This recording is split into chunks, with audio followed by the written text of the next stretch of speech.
Hey guys, welcome to another edition of the Debrief Podcast here on FingerLakes1.com. It's your week in headlines, the most read stories, and a look beyond the lead.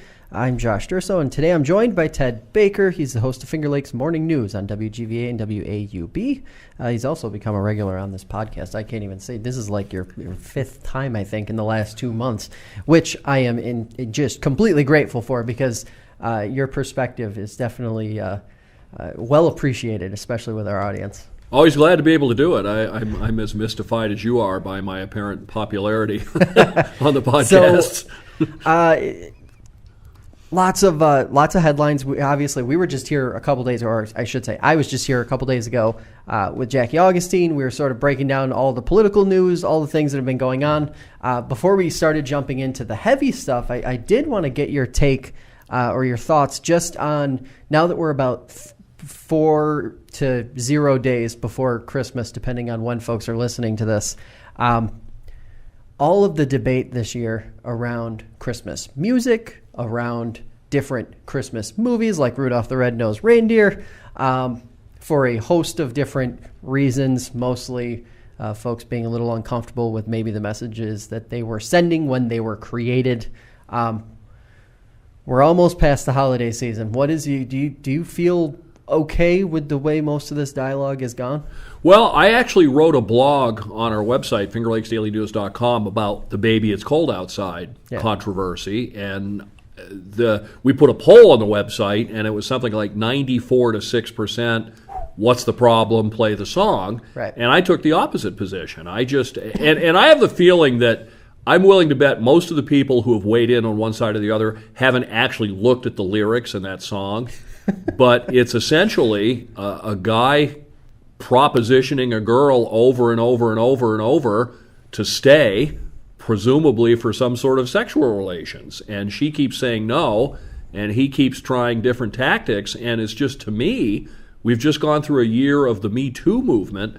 It just doesn't match. I mean, in the scheme of things, is it that big a deal? No. It wasn't even really a Christmas song, but it just, the point I made is that, our culture changes. Things that we thought were okay at one time, we don't anymore, and that's how we progress as a society. And I said that I don't think that's really an appropriate song or an appropriate sentiment to be expressing. Yeah, and it's interesting because I think my big, or the issue that I feel I was taking most with it, I wrote a column about it in the Finger Lakes Times. That's been published online and all that. You can read that. I think the context of when it was actually written is pretty important, or at least in terms of understanding, what the message actually was. I think we're going to, especially now with how thoughtful, I'll put it politely, how thoughtful society has become, culture has become, especially with the rise of the internet and, social media, everybody being able to just let their thoughts be known. I really think that there's a solid argument for, we have to be really careful with any form of art and making sure that while we're evaluating it in the sense of like, that song was written in 1944, women were not treated the way they are now, and also, I've listened to the argument that even some progressive folks that I know have made that have said, this is a feminist anthem, so to speak. I'm not sure I'm willing to go that far on it, but it's interesting because I do think there's some sort of gray area in the lyrics if you read them and listen to them and don't just sort of cherry pick certain aspects of it, I guess. Well, that's a really good point, because I saw something that someone wrote after I posted my blog saying that very same thing, that actually, that if you really look at it, the woman's in charge, that the guy keeps propositioning her, she keeps saying no, and in the end, she stays willingly. So, I guess you can make that point. And also, yes, we have to evaluate things from the time that they were in, and I don't think we necessarily need to wipe out everything from the past that we think is inappropriate today. The same argument goes with Confederate war memorials and statues and things. Yeah. Do we get rid of them just because we believe the South was in the wrong and that slavery was in the wrong, or do those represent a piece of our history that rightly or wrongly we should still have around. So there's a point to be made there for sure. And I also thought it was interesting, and it was, of course, published. I shouldn't say, of course. It was published by the Huffington Post, or the Huff Post, whatever they're being called today, that Rudolph the Red-Nosed Reindeer, the movie, the claymation movie that everybody loves, or at least it's like a staple of Christmas for me, from like the mid-'60s, I think. It has some bigoted, homophobic, there's qualities, there's bullying involved, like a lot of different things. My thought with that was like, what's left if you strip those things out of the movie? There is no message, there is no like tale of triumph, there is nothing. Like, that is the entire theme of Rudolph. And it's like, and Jackie made this point a couple days ago, is like, if you start censoring that type of art in that type of way, is it a slippery slope? Does it kind of like start to get away from people depending on what the sort of cultural mood is? Yeah, it can be a slippery slope. I mean, you've seen the joke going around about wait till they find out that Frosty's not wearing any pants or whatever. I mean, there's a good point there, because again,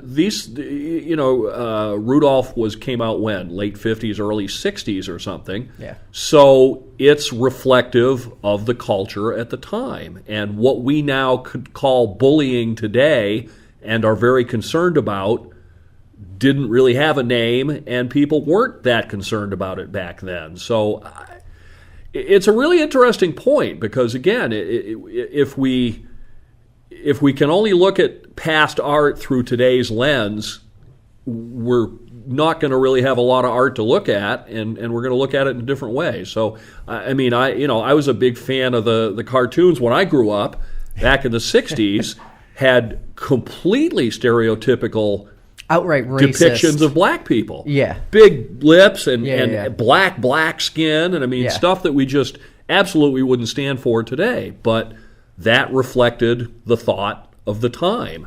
And so maybe we need those things around to remind us of the progress we've made as a society, and see what people thought back then and see what we think today that's more enlightened and more advanced. Yeah, it's interesting, because I think, like, I thought back to Frosty the Snowman was literally one of the first movies I thought about, and I remembered, I was like, oh my God, Frosty literally gets locked in a greenhouse 3/4 of the way through the movie, with the intent that the character's intent is to kill Frosty. That's not problematic, but a movie with the theme around like bullying and coming out of that and being better for it afterward, it isn't. Like, it just doesn't jive. Like, one of those two things is an actual crime. Murder is an actual crime, and I realize, speaking. Well, and that's interesting that you bring that up, because that was one of the objections that I got when I complained about Baby It's Cold Outside, is people say, well, if you're opposed to this, why not this? And I tried to make the point that you should not be opposed to one bad thing because another one exists. Yeah. That if you're going to oppose, we can't end all evil in the world in one fell swoop. You have to kind of take it on one piece at a time. Yeah, and the musical side of it too is I thought there's a really interesting discussion to be had separate of this one, I think, where it's just intent of the spirit of the season compared to what some of the music actually reflects. Santa Baby is one of those songs in my mind that's just ridiculous. Right. It is a ridiculous song. It is sexualized. It is everything. And you think about when it was written and who it was sung by, Eartha Kitt. There are so many issues embedded in that song. As an example, Grandma Got Run Over by a Reindeer. There are literally like an endless number of them. It's just really, to me, it's kind of interesting to see how that whole thing has progressed this season, where I don't think I've seen it quite this much. Even last year, I don't recall seeing as many headlines as it did this year. No, and I think one of my co-hosts joked the other day when I was talking about Baby It's Cold Outside that I would somehow tie it into Donald Trump, and so I did exactly that, which is to say, one of the factors in the election of Donald Trump as president was a feeling on a lot of people's parts that our culture is changing too fast, and that many of the things we've taken for granted have been washed away, and so we're adrift and we don't know what's okay anymore, and that a fear takes over that you can't offend anybody, so you have to be careful about every single thing that you say. So I think that all kind of ties in together. We're going through a period of cultural shift right now, maybe similar to what happened in the 60s. So we're going to talk about technology and social media and all that coming up in a little bit, but I'm kind of curious. Now that you've said that, do you think that this is pretty much like a tech-driven thing where the rise of digital everything has sort of allowed us to see this quick cultural shift instead of one that takes years and years, maybe a decade or two to actually come to fruition? Well, I was just having this discussion with somebody this morning that what technology's done, it's allowed us to know more about what each other thinks. I mean, a generation ago, we just didn't discuss those things in face-to-face discussion, so we didn't know. A Hillary supporter and a Trump supporter might be best friends, and the two don't realize that they're supporting the exact opposites in terms of candidates. So I think what social media has done is put all these viewpoints out there, and so we know a lot more about each other's point of view than we used to, and that's not necessarily a good thing, I don't think. So speaking of technology, and we'll sort of jump into social media on this one, Facebook has lost a bunch of high-profile users in the last week or so. Obviously, some of them have been citing concerns about privacy, security, the company's intent. Walt Mossberg, a well-known tech reporter and former Wall Street Journal reporter, said he was walking away from it all, all Facebook-related platforms, period, Instagram, those sorts as well, Messenger. It's interesting. Do you think, is Facebook sort of reaching a tipping point? Because I even talked to a lot of folks my age, and the consensus seems to be, don't need it. Don't really need Facebook. It's interesting because to me, it seems like the older generation is actually more dependent on Facebook as a means to communicate than the younger generation is, because we're on Instagram, even though there are, Snapchat, Twitter, these other platforms that are, I guess, a little less inclusive of that generation.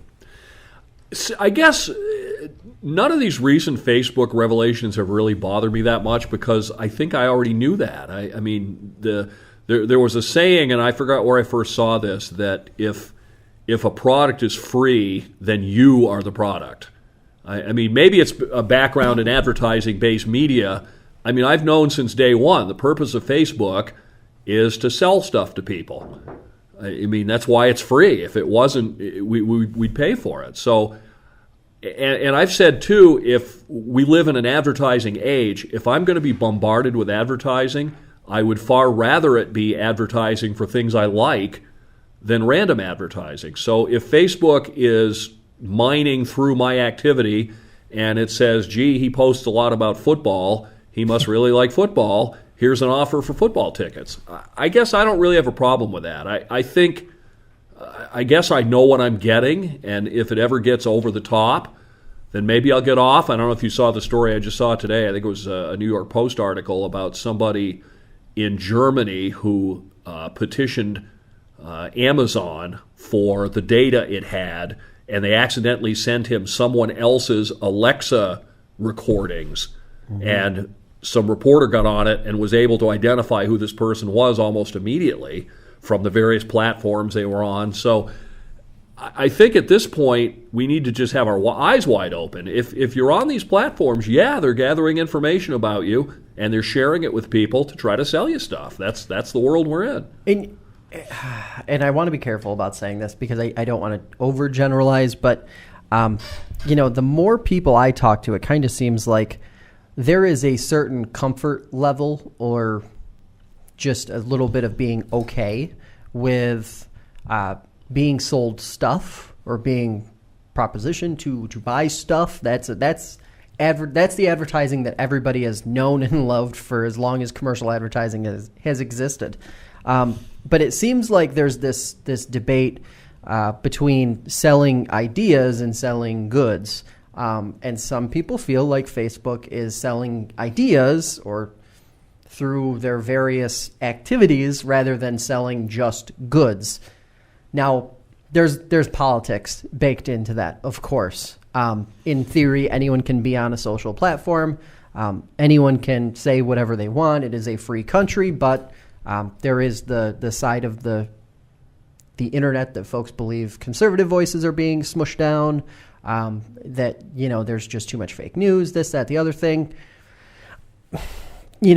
I think that's where it gets gray, where you start to see more and more, not just consensus, but maybe a little more proof by the day that ideas are being sold rather than exclusively, the lawnmower that you searched on Amazon the other week, right? Well, and I think the other thing is just transparency. If they're clear as to what they're doing, then nobody should have a problem. Now, when Facebook says we are absolutely not sharing this type of data with this type of people, and you find out later that they are, then you feel violated. Mm-hmm. And it's just the algorithms have gotten so good. There was a case, I don't remember all the specifics, a few years ago, where, it was a teenage girl, I think, who started getting solicitations from like baby shops and stuff, mm-hmm. because they were able to deduce through her posts and activities that she was pregnant.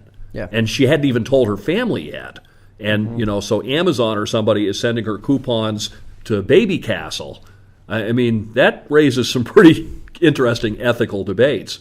Yeah, and it also, I think, brings up this really sort of existential debate that I think we're going to have over the next 10 to 15 to 20 years as AI and computer learning continues to get better. Yeah.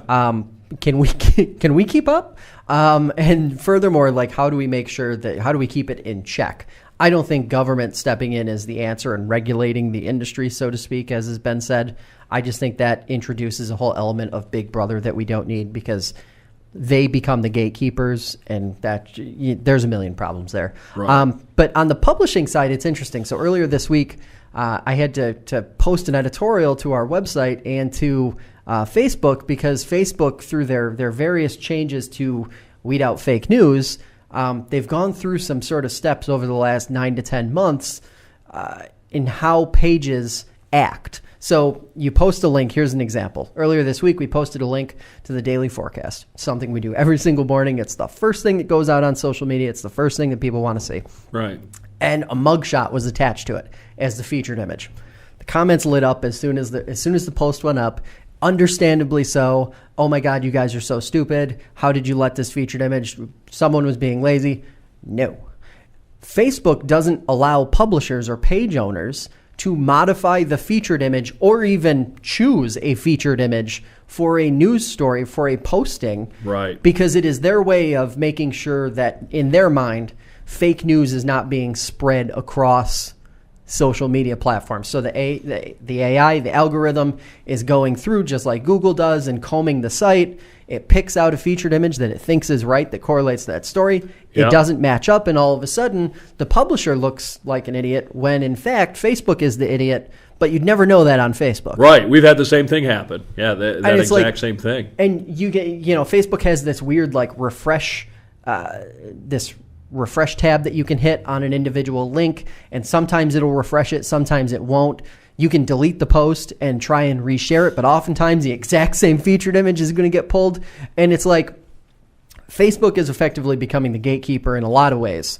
But now, with all of these sort of negative things coming to light, and I've even gotten to the point now where I'm much more vocal just among my friends and the people that I encounter on a daily basis, and being like, Facebook is garbage. Like, the platform has become garbage. There is very little good that is on Facebook or positive information, unless you purge your friends list and your news feed on a daily basis.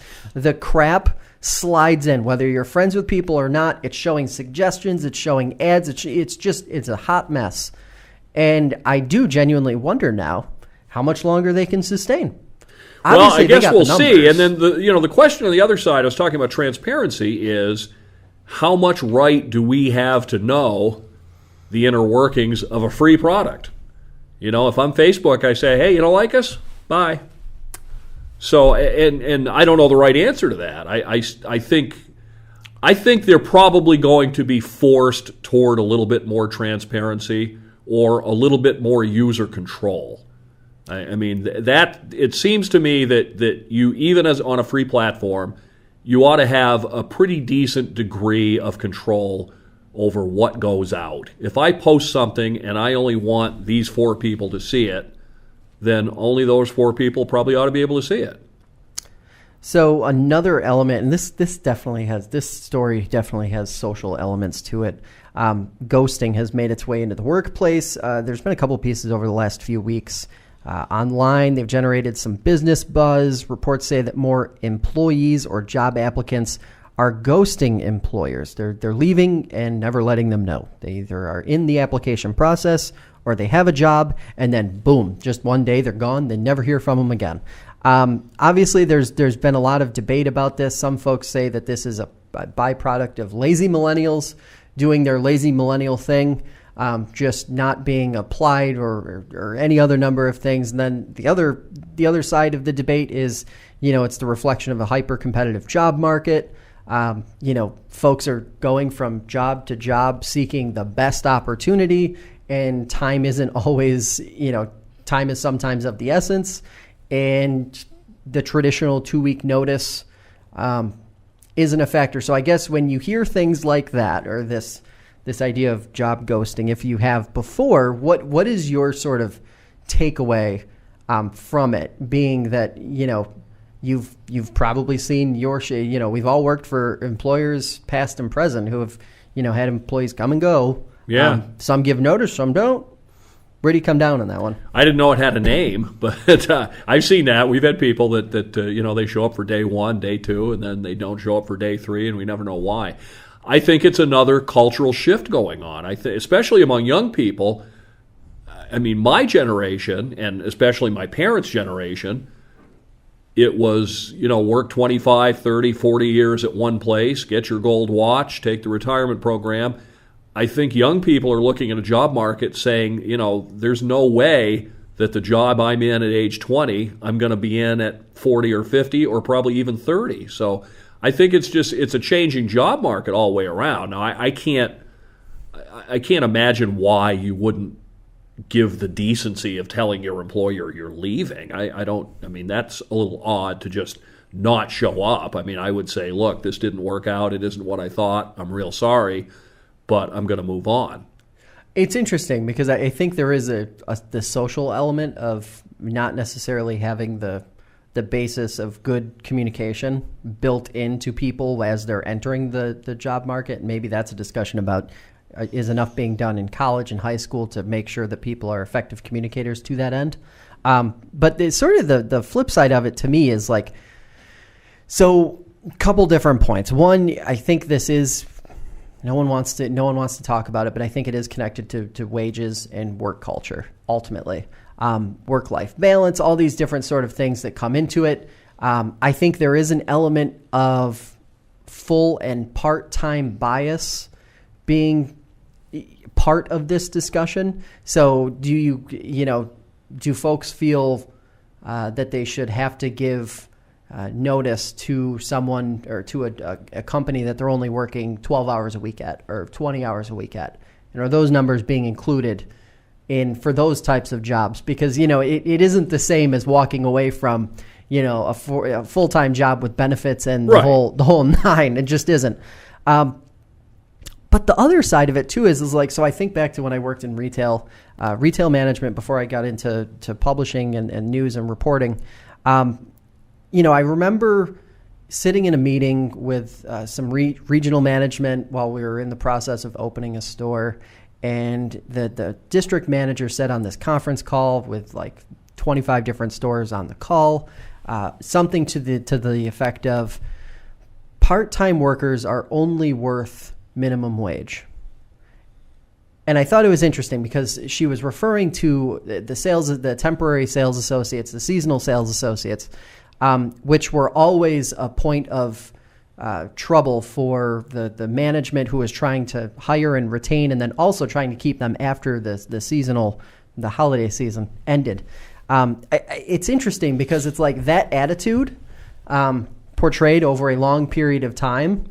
I can see how this ghosting would be a byproduct of that, especially if it's somebody who is seeing that type of thing play out on multiple occasions. Yeah, I think I think a lot of employees feel like they're treated as replaceable parts, and so they say, "What loyalty do I have to this person?" I mean, because I understand minimum wage jobs, but think about what it means a minute to say to your employee that I value you so little that the only reason I pay you what I do is because the law forces me to. I mean, that's what you're saying when you pay someone minimum wage. I'd pay you less if I could, but it would be illegal. That's really not going to make somebody want to run through a wall for you, is it?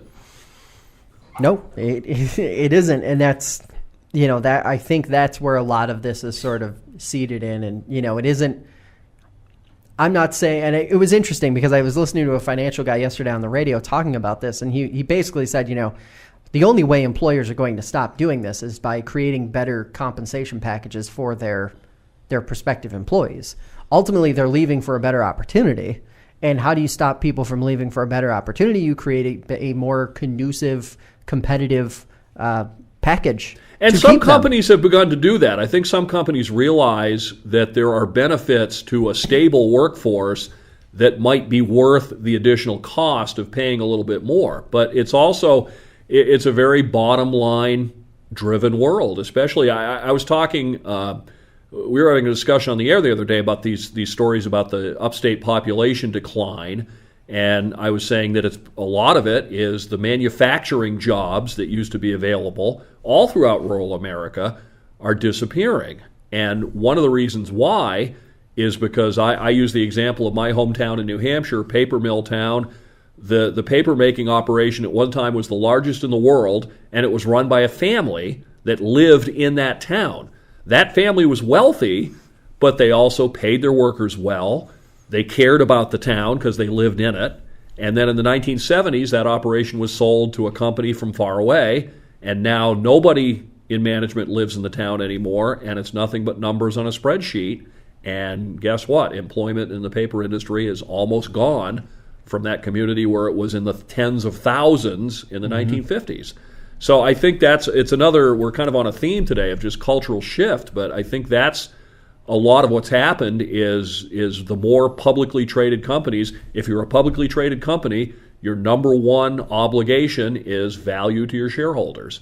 So if I can keep my labor force costs down by paying everybody minimum and keeping everyone to 30 or 35 hours and no benefits, I'm basically kind of required to do that.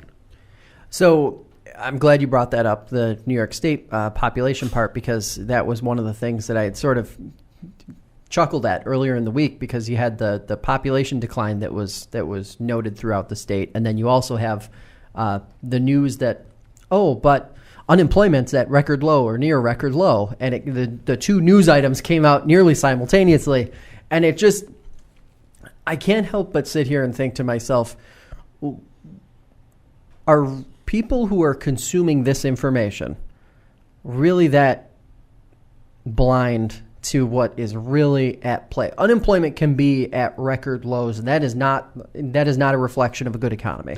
Well, it just isn't. I'm sorry. It doesn't go that. It isn't that simple. Like, it can't just be deduced down to one thing. Well, first off, the way unemployment's defined, if you give up trying to find a job because you've been at it for so long and there's nothing out there, you don't count anymore. You're called a discouraged worker. I don't know what the period of time is, several months or something. And then the other thing is, if people move out of state, then the unemployment's going to go down. If there's 15 people in New York and 10 jobs, and 5 people move away that didn't have jobs, now you get 10 people and 10 jobs, and unemployment's 0. So I think it's another number that gets spun whichever way your political leaning is. But yeah, I mean, we obviously, rural America has a big economic crisis that no one really has the answer for right now. And I don't know there's a political answer. I mean, I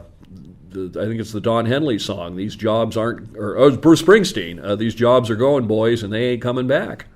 Yeah, it's interesting, and I sort of chuckled when you said discouraged worker. I think everybody's a discouraged worker to some extent. At least some of the time. So speaking of some folks who are seemingly unhappy, obviously we've got the story out of Wayne County. We talked about it this morning on your radio show.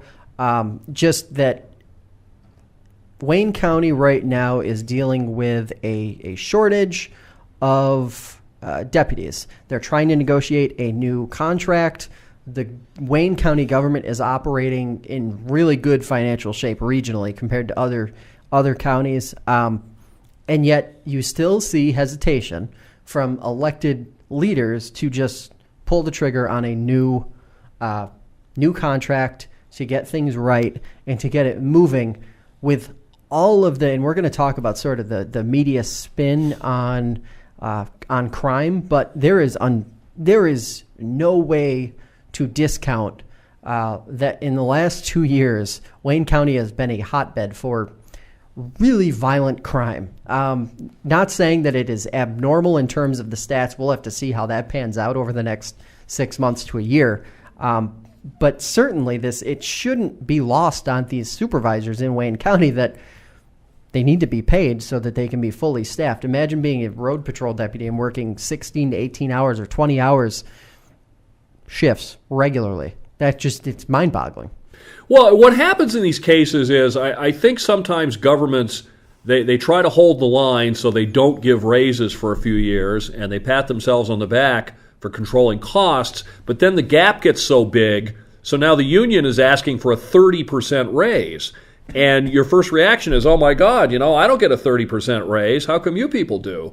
But the reason is because they haven't gotten that 4 or 5% raise over the last 7 years. I think governments might sometimes be wiser to give small raises regularly and avoid this crisis situation that comes in where now if you don't give a 30% raise, you're way behind what everybody else is getting. So if I'm coming out of law enforcement academy, guess where I'm not going to look for a job?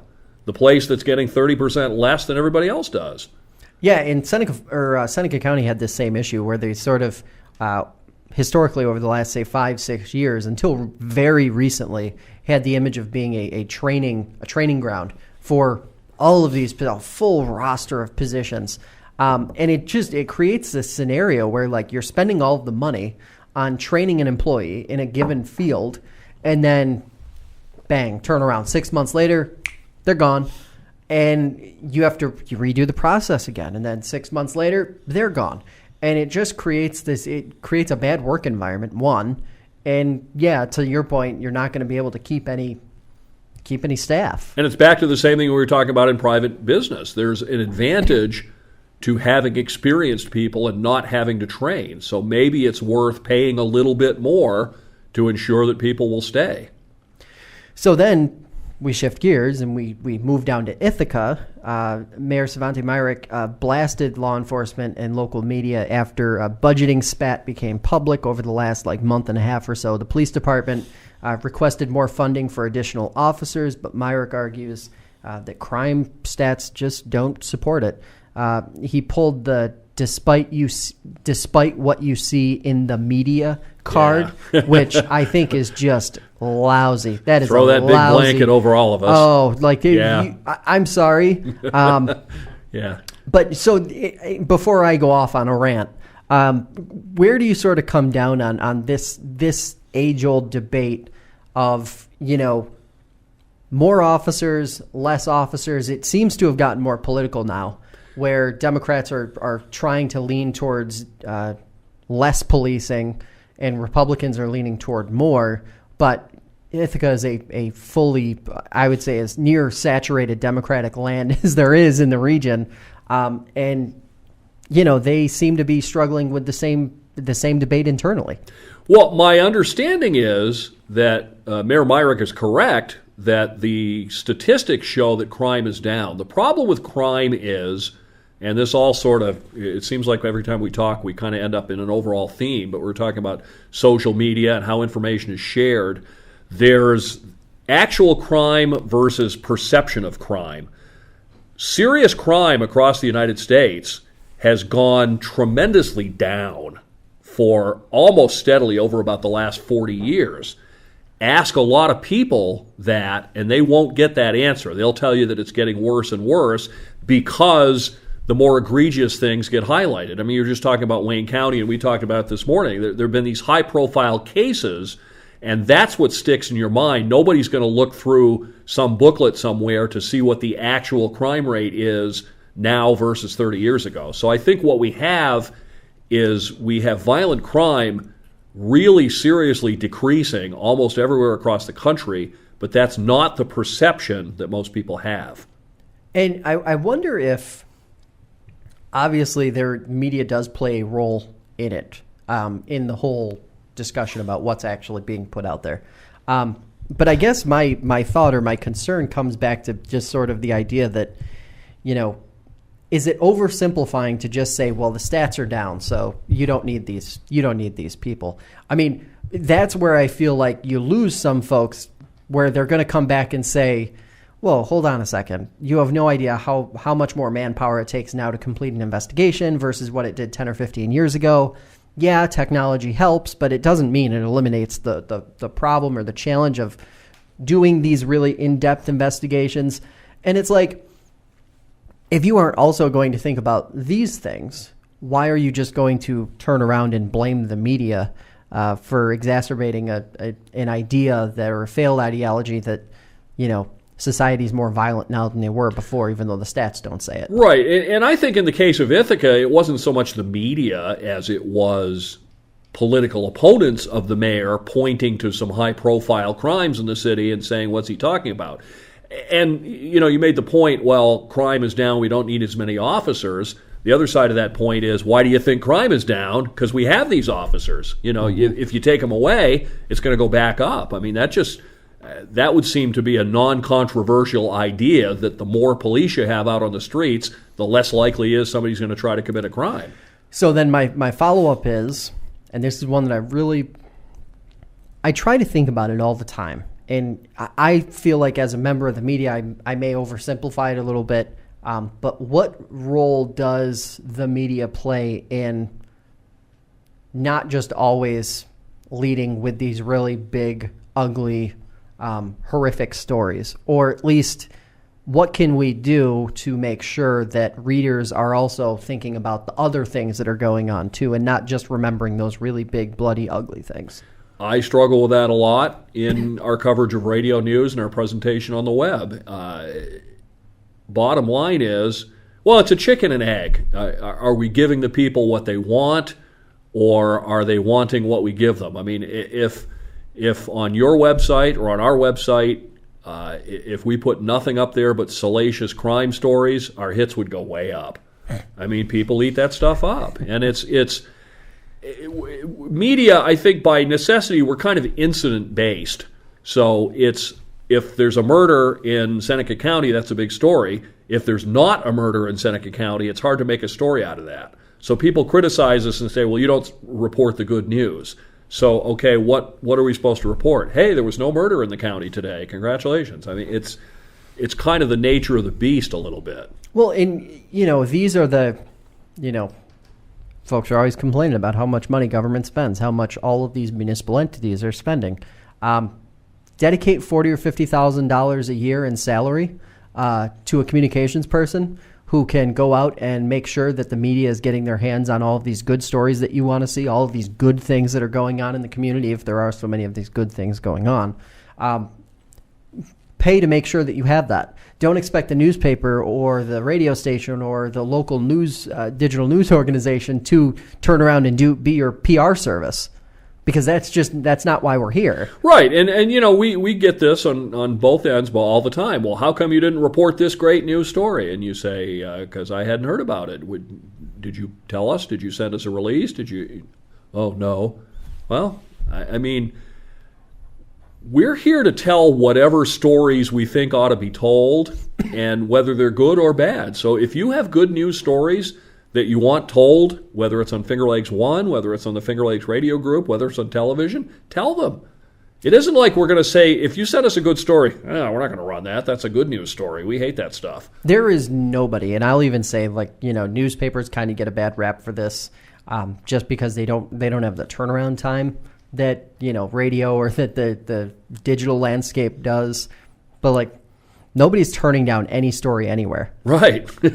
Literally just like at some point, they're all being run one way or another. And if they're not being run, they're either not being run because they're incomplete or you don't have the manpower to complete them, or because they just aren't being brought to our attention at all. Well, I did a presentation to a few Rotary clubs a few years ago telling everybody that with technology, what it is, you now have the ability to get us information. I made the point that as we become more, in your case, at Finger Lakes One, you have pictures, you have video, you have a lot of ways to get the story out, but I'll bet that most of the stuff that you get sent are still printed news releases. Oh, absolutely. And it's the same thing here. So I said, look, you got a camera on your phone. Instead of sending us a printed news release when your organization has a meeting and the president gets up and says something, get your phone out, take a video of him, and email it to us. And we love that stuff. Because we the media we have consumers fewer people love it too. Than we used to. So, in a sense, I was saying you can do our job for us. And believe me, no radio news director is going to look a gift horse in the mouth when he comes in and there's an email with a video and a soundbite and, graphics. It's like, hey, great. Cut, paste, and we're done. Yeah, and it's interesting, too, because then you have the other aspect of it, and this is probably something that you run into, too. You're booking interviews on almost a daily basis, right?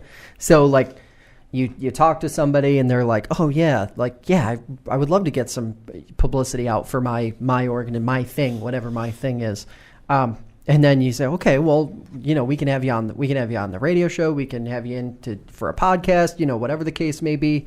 People will listen, maybe people will watch, whatever you try to do. And they're like, oh, that. Yeah, I can't do that. I'm not really comfortable talking in front of people. Well, no, nobody's going to see you. You're primarily being listened to.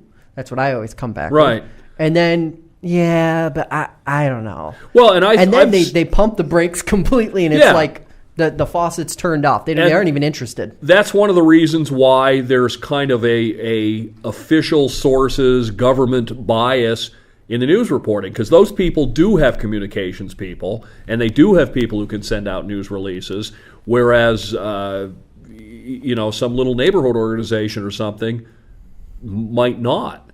But yeah, I mean, if you can't tell your good news story, then who's going to tell it? I mean, one of my favorite examples, trending towards what you just mentioned. Obviously, policing organizations are the best at getting their story out. Right. We will almost always, hear from folks who are accused at one point or another, and they will come back with, oh, but you aren't willing to tell our side of the story. More times than not, sometimes we will hear from those folks, and they will be receptive to us saying, okay, tell us your side of the story. Yeah. Oftentimes, as soon as we throw that I'll extend that olive branch, it is immediately snapped off, and right. The response is, well, I can't talk, or no, I'm not going to talk to you about this. You did this already. Okay, well then, you're not going to, there is going to the point you're making, there is going to be a bias then. Well, that's a good point, and what I've told a lot of these kinds of people when I encounter it is, okay, look, you were accused of something, you're saying you didn't do it, or we didn't get the whole story or something. Your story ran 3 days ago, and this small slice of the world saw it. If I put you back on and you now deny what happened 3 days ago, now a whole bunch more people who never saw the story in the first place see it, and they're going to think you're guilty anyway. So you're almost, there's a certain time when you're just better off to say nothing and let time go by. You and I know this well, like the life cycle of a story now. Right. Any story, even if it's the most salacious, awful story, like, you think about the abductions over the past week. It has effectively, as of, I would say, yesterday afternoon, after the news out of South Seneca sort of calmed down and everything it peaked and it started its decline. It started its fall off. You post something at the top of the page today, and by 3 days from now, it's the 14th item down and nobody's looking at it. Yeah. So another item that I did want to talk about, folks in Rushville, or not in Rushville, but in Yates County as a whole, are apparently a little upset about gas prices around Penn Yan. They think that gas prices are not coming down in relation, if you haven't gotten gas lately. It's a lot cheaper than it was about 5 or 6 months ago. Up where I get gas in Rochester and Brighton, it's down to like $2.32, $2.33. I think here in Seneca Falls, it's in the area of like $2.45, $2.50-ish. Yeah. So effectively, what was at the ask? Let's talk about that. The Yates County Legislature was asked to meet with gas retailers to discuss solutions to gas prices that had not fallen in coordination with everything else, with other communities. I'm just shaking my head. Like, I don't even know how to process what to process of that. It is not the responsibility of any legislature to try and figure out a way to get gas prices lower. Well, nor could they do anything if they wanted to. And I mean, bringing in retailers is not going to do you any good because they don't control it. The corner gas station has no control. Their price they're going to charge for gas is whatever they're paying plus X percent or something. Right. I mean, that's now I don't know. Are there county by county gas taxes in New York? I know there's the state tax, which is why we pay more than a lot of other states do. I don't believe so. It varies by county. I don't think so. It's funny because we make fun of this a lot. These experts from AAA and Trilby Lundberg, the oil industry analysts, because they were all on if you remember, not too many months ago, telling us that gas prices were going to skyrocket now, and in fact they haven't. They've plummeted. the biggest factor, I saw an article several years ago that just put it into real stark perspective. It's commodities traders. That's what controls the price more than anything else. I mean, this idea, some of the stuff that you hear just defies logic. When a hurricane strikes the Texas coast and a couple of refineries shut down near Houston, and that's why prices are up 5 cents. And you're telling me here's a product that is refined and sold and used worldwide, and because Billy Bob's refinery shut down in Houston, the price went up, and it just... The explanations were given really don't make any sense. But it was funny that because you mentioned that before we went on, and I remember that we all remember when gas was $4 a gallon. Crude oil was about $100 a barrel when gas was $4 a gallon. So if you use that ratio, crude right now is somewhere around 40, I think. So if that's the case, then why isn't gasoline $1.80 instead of $2.30 or $2.40? You would think that a change in the price of the primary ingredient would be a big driving factor, but it's not even a factor necessarily. Yeah, it's interesting because it is one of those things. And, of course, everybody remembers the glory days. I remember, going on vacation with my family when I was young, passing through Georgia in what would probably be the mid to late 90s, and gas prices, 80 cents a gallon, 90 cents a gallon. I'm older than you. I remember 29 cents a gallon. And it's like everybody remembers those days. And of course, everybody, I think everybody just wants to cling to that or see the prospect of maybe getting back to what those numbers were. And I just don't think it's realistic. Well, the way I look at it, to me, I mean, over the last... In the Rushville area, what is the gas? Well, there's only one gas station in town, there and you it's. go. I think it's generally in line with most of that. I mean, $2.50 something, I think, right now. Right. To me, basically, it's like $3 is kind of the target price. If it's below that, yippee. Yeah. And if it's a little above, okay, not so good. And if it ever gets back to, I think it peaked at about $4.30 a gallon. I used to joke that. I gas up at BJ's in Geneva on top of the hill where it's windy and cold. The best thing when it was $4.30 a gallon was you could put $20 in 10 seconds and get back in the car. Mm-hmm. Yeah, and sort of, I don't know. Putting sort of a cap on this one is like we are at. I know this isn't peak travel season. I guess around 4th of July is when AAA claims that most people are on the road. Anytime you can have one less thing for people to worry about financially, I think it's a win. Gas prices right now, I think we should all just be very, very thankful that they aren't in the mid to upper $3 range, approaching $4. And because, remember how fast gas prices moved in the past. Yeah. And think about this the last, say, 7 or 8 months chunk of time. When I found a place in Brighton or in Henrietta that, is down to like $2.33 or $2.35 a gallon, I'm thinking to myself, well, God, when did this happen? And then I'm seeing oh, that's not even that much lower than what everything else is. Well, especially, the price of everything else goes constantly up. So, we're paying for gas what we did in, 2006 or 7 or something. When you've had no price increase for that long, to me, I kind of use $3 as a benchmark. And if it's below 3, I'm celebrating. Yeah. So last story that we're going to sort of chat about today, obviously Auburn moving through their DRI process. They appear to have not learned anything from communities like Geneva or Penn Yan. So headlines have been dragging their committee for not being inclusive or expansive enough. This referring to marginalized groups who aren't being included in the process or included in some of the projects. And then also the lack of affordable housing, senior housing projects in the proposal. When you're talking about an investment of $10 million in a community, there is the expectation that you're going to come damn close to covering all your bases. And, it just seems like these communities, after they say they have a plan. And I've argued, you can go on the Regional Economic Development's website and you can see every single community's plan for what they wanted to do with the $10 million should they win. It is like when they actually win, they have never handled money before. They have never handled a governing process before. And these communities are sort of reverted back to caveman era where it's just like, ooh, there's a shiny thing over there. Ooh, there's a shiny thing over there. And you lose all of and Geneva did, to their credit, a great job, I think, of being as inclusive and as good in the process as you could possibly be. But even they struggled.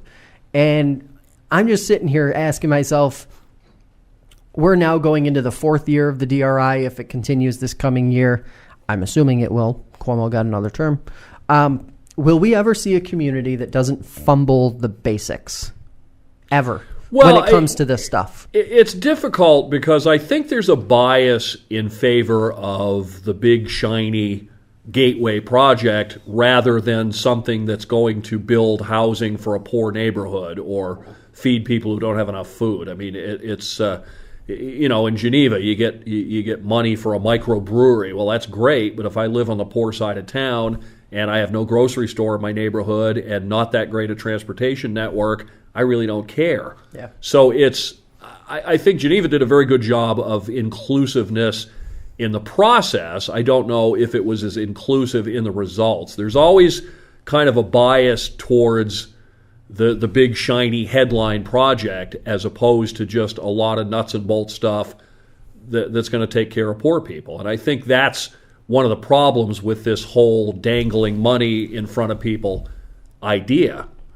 And it's interesting, too, because now as you sort of, and this sub debate has sort of been embedded in a lot of other political debates throughout the region. But I think, honestly, we're even starting to see a shortage of, say, middle market rental opportunities, and you're seeing more of the population becoming renters as opposed to homeowners.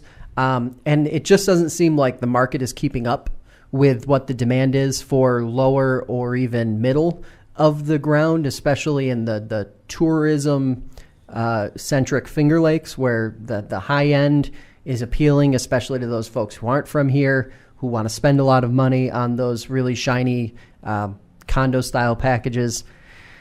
It's a big issue, and I don't think it's one that any community should be trying to fix or resolve in a DRI process. But there definitely has to be better planning, I think, in the DRI lead up so that these communities aren't just sort of stumbling through like a drunk trying to deal with these things, right? Well, I think one of the problems when you get into with housing is it probably doesn't cost that much more to build very high-end housing than it does lower end. I mean, your basics, you got to have walls and floors and windows, and then it comes down to some amenities that make it a higher end place. So if I'm a developer, do I spend X and build apartments that rent for $700 a month, or do I spend X plus 5% and get places that rent for $2,000 a month? That is an excellent point, and that is one that I hadn't thought of that at all. I'm making some assumptions there, but my assumption is it probably doesn't cost double to be able to build a building with double the rents. Well, it's interesting because I've talked to different folks in real estate around here who have said, it is incredibly expensive to transition a building that isn't residential into residential. That debate is sort of happening with the Huntington building in Seneca Falls. Right. And, it is incredibly expensive no matter how you do it. So the flip side, or that flip argument, is, to your point, if I'm a developer and all I have to spend is 5% more and I can have, maybe 50 to 75 or 100% greater return on investment, holy moly, of course, what developer isn't going to go that route as opposed to the basic fundamental route? And that's where you ask yourself, does government step in and force a developer and say, okay, if you're going to build X number of units of high-end stuff, we will require you to build X number of units of lower end. Some people say that's an appropriate use of government power. Others say it's an abuse of government power. And it's interesting because, maybe that's where, and we had talked on your program before about the proposed legislation in the city of Auburn, which would sort of begin to take stock of what the rental landscape looks like. And I think that's where that type of information and that type of data could really be helpful, right? Is like to actually know, and then maybe it's not the government having to step in, but maybe the economic development folks or the IDA folks actually gearing a little more toward seeking out the developers that are interested in those types of projects. Hey, you know what? You may not be able to build a high-end space because there's already 10 of those within this radius, but there's none of this, and there's this demand, and you can build this many more units and get the exact same return on it.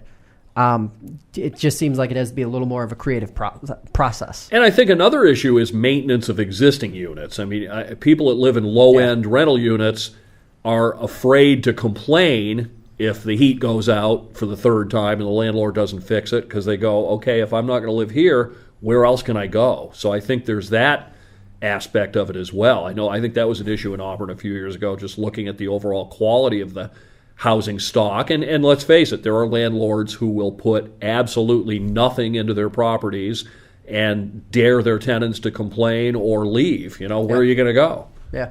Yeah, and it's interesting because there was a really large property in Rochester that just recently burned down completely to the ground, and then reporting shortly thereafter, I believe it was by the DNC, basically showed that there were 13 open code violations on that building, and there were questions about the conditions that the folks who were living there were living under. A lot of people were living there for a very long amount of time, but to your end, what you're talking about, it does sort of blur the lines and make it a little more difficult to sort of manage without having some kind of mechanism in place to understand what's there and what isn't.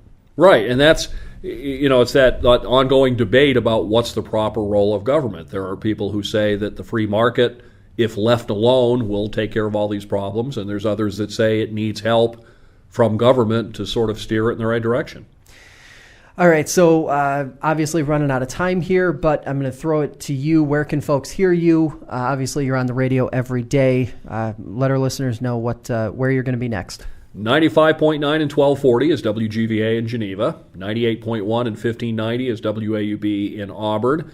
And I'll be at Geneva High for a basketball game tonight at 7:30. Is tonight sort of the finale for that type of stuff? Given that they're going, actually, there's a few games a few days after Christmas, but there's kind of there's about a week of slack time there, and all of the colleges are off until early January. So this is kind of the slowdown period. This will be my last broadcast till mid next week.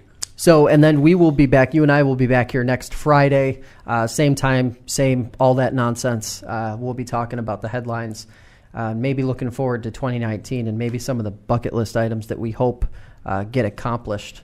All right. In that year. That's all the time we have for today. Hope everyone has a very Merry Christmas, and we will see you back again next Friday.